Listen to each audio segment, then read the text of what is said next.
is Carol Roy with Virtual Strategy Magazine, live on the floor at VMworld 2009. I'm joined by Chris Ferry, the CTO and founder of StoreMagic. How are you, Chris? Hi, I'm good, thanks. Now, Chris, give us a little insight as to what StoreMagic does.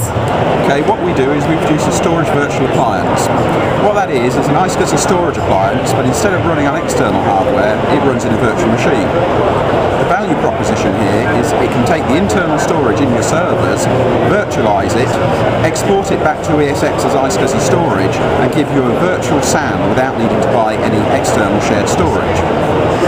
That means you can put together an entry-level virtualized environment much cheaper than you can otherwise, where you'd have to buy external shared storage. You simply create your virtual SAN and it enables all the storage features that you want, all the VMware features that you want, like vMotion and HA.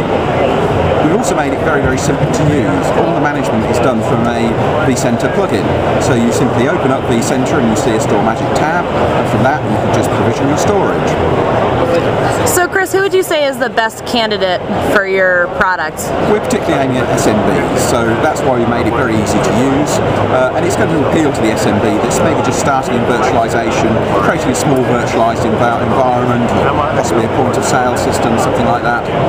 So what are folks who are lucky enough to be in San Francisco with us this week, what are they going to find here at the booth? Well, at the booth we've got a demo of the system. Away.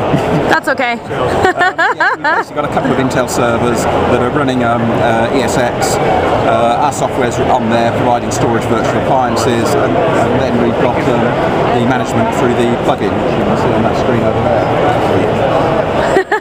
there. We're peeking. Yep. And of course they have a chance to crack the vault. $10,000, yeah. Excellent. Guess the number and there we go. You got it. Chris, thanks so much for your time.